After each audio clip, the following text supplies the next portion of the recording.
So we're here to talk about Tantra, classical Tantra.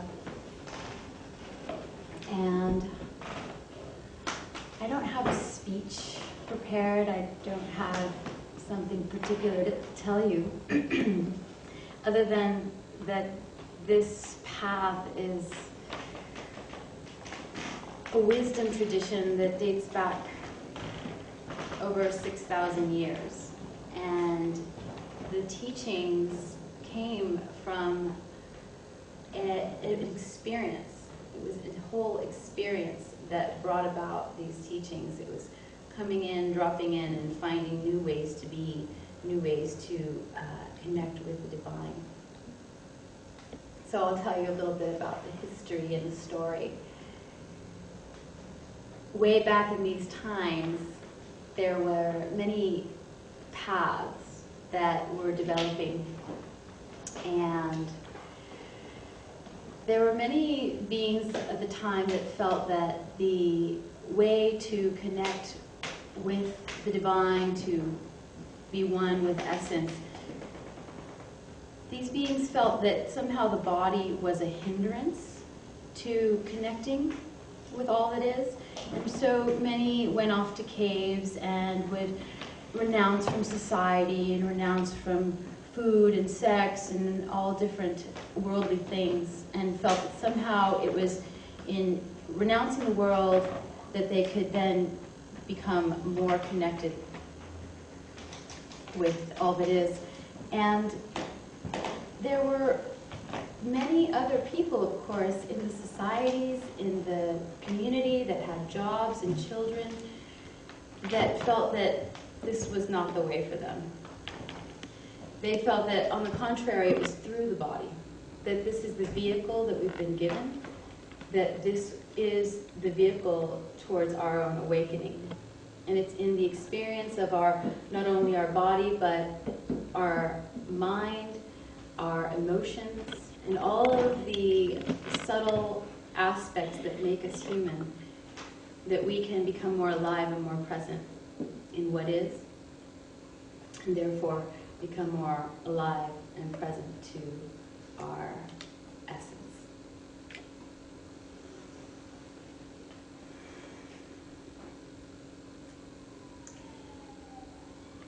So, I love these teachings. This has been a huge vehicle for growth for myself and for so many people that I know. My experience has been that the more I can be in the moment with what is, the more available I am to life. And so even just tapping into all the subtle vibrations and qualities that are moving through me at any moment, just really being with all of that. There's so much energy right there. There's so much that we can awaken to.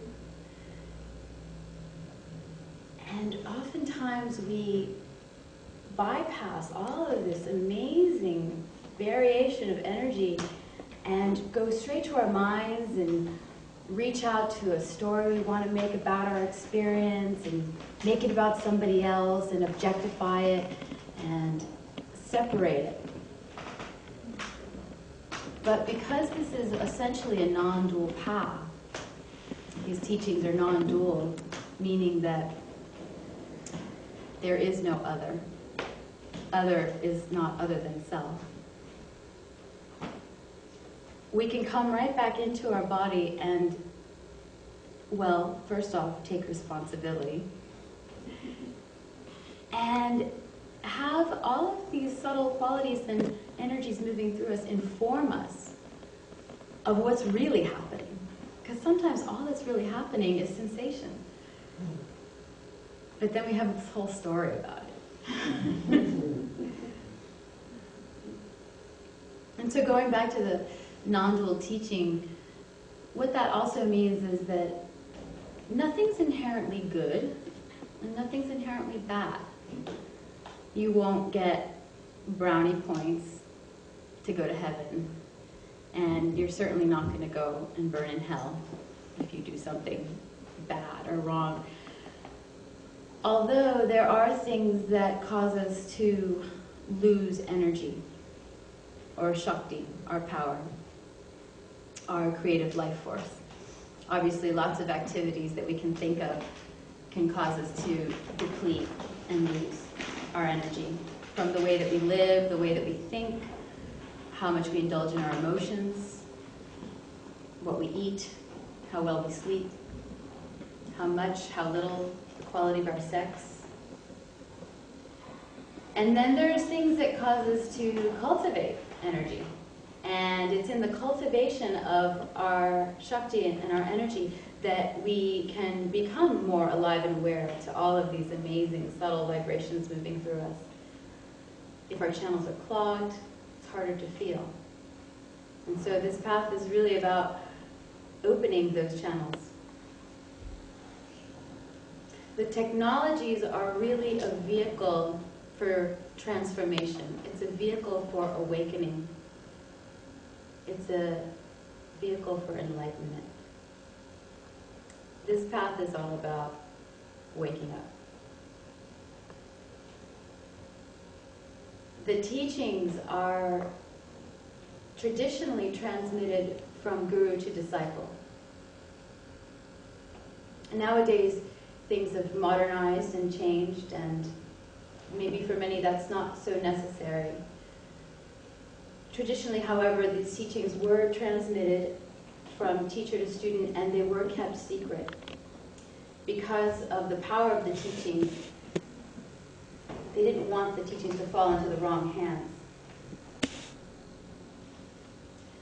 So many people in the ancient times were receiving this information, and the word was spreading throughout the towns, throughout the whole Indus Valley, if you will. And because there is a non-dual view of the teachings, they were spreading out from different people, different castes, and as people gathered together to meditate or to do the practices, they were being at times ostracized by their community because there were different castes coming together to practice. And this was not okay in that time. So they became outcasts and had to go off to secret places to practice. They went to cremation grounds, the charnel grounds, where there was burning bodies and death and blood and the smell of flesh burning. So this gave Tantra a very esoteric side to it, because it had, with the practices, the energy of death, which is every moment we're dying. Every second it's gone. And the energy of death is eternal. That's it. It's over. Or is it? That would be the question. So, going a little bit more into the cosmology of Tantra, we have Parama Shiva and Parama Shakti. This is Shiva as consciousness, holding space, literally the space element, holding for everything else to exist. But of course, Shiva could not become manifest without the creative life force of Shakti. And so this is the grand scheme of everything. So everything that exists, everything that we are, has these qualities within it: consciousness and energy, consciously merging, constantly dancing, constantly making love with one another. So I'm Triambika Saraswati. I am a Tantrika of the Saraswati lineage. And I've been on this path for lifetimes. Mm-hmm. I'd like to move on to questions. Triambika, what would you tell a man or a woman who's maybe been exposed to a little bit of the potential of this teaching and experiences the suffering of their lives and the conflict of work and family and responsibility, but they don't have a spiritual life? How would you get them started? What would you introduce to them? This is important to work with because we are confused and we are suffering and we have lots of neurosis that keeps us from being able to be joyful. And because this is a spiritual path, I would encourage them to, if they are looking into this path, to take it on as such. That more than just teachings, there are practices. And what I would recommend right off the bat is awareness practices and sensation practices. Ideally, taking on some form of meditation where they can begin to tap into their inner state. Like I was saying before, there's oftentimes, this outer projection that we put onto the world of what's going on, and all worlds are one's own projections. So when we move it inward, we can start to see what the state is inside. And then moving into sensation. What is the sensation of that overwhelm, confusion, neurosis? What comes up when they feel conflicted between their family life and work life and whatnot? What does it feel like inside? And just moving into that place of feeling, being with it fully just as it is, it starts to open. And I can't say it other than just try it, because it really does start to open. Everything that we're experiencing is inside of us, and it's nowhere else. And so coming further into all of that tactile experience. And I'll give you an example. Something is upsetting you. Let's just say anything is upsetting you. Doesn't matter what it is. What does that feel like? Is it hot? Is it cold? Is it dry? Is it wet? Is it smooth? Is it rough? Does it feel light? Does it feel heavy? And these are all really qualifying questions that can inform you much more about what's really going on. And that's all that's really going on.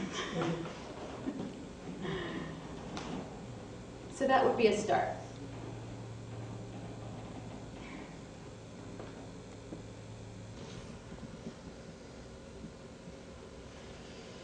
So you said you were a follower of the Sarasvati lineage of Tantra, and I was wondering, are there different lineages of Tantra? What are they? And old, are there new ones? What are they like? That's a great question. So,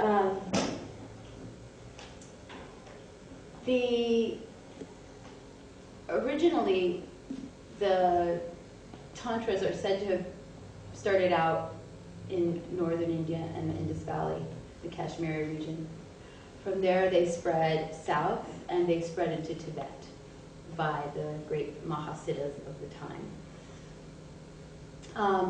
There are, from my understanding, there are 10 lineages that sprouted out throughout India and Tibet.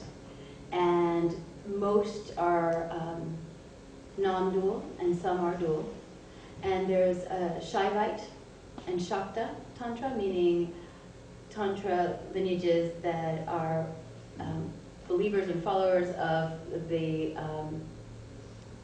experience of Shiva as all that is, or of Shakti as the eternal energy within us all. And then there's Vaishnava paths that are more followers of the Lord Vishnu. And then from there, we have Tantra moving into the West, and more New Age or Neo-Tantra came to sprout here in the West. The modern tantric movement has based its roots more in the sexual practice of Tantra, which is clearly something that's really crucial and important to the classical teachings as well. And perhaps less focus was placed on the guru-disciple relationship. And then there's all sorts of branches that go off from there. Nowadays, Tantra has been applied to everything from a tea party to a sacred ceremony to a form of dance. It's anything you want it to be, I suppose. So I came to this path. Well, I had been studying under several different teachers for several years beforehand, and mainly the more modern teachings of Tantra, and I did a lot of amazing healing, a lot of growth, and had already started teaching.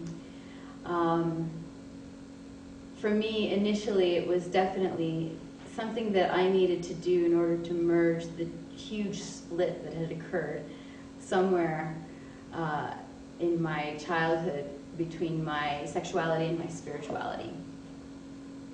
And certainly a lot of that was healed through this work. But because I had always been a huge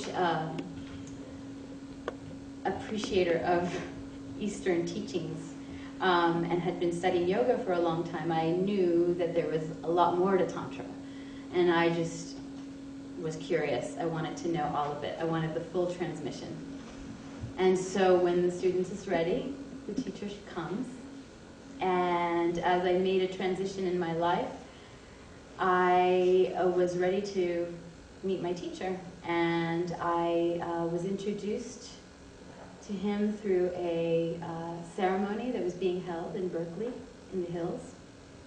And the moment I walked in, I knew immediately that he was my guru, and I also knew that I didn't know anything.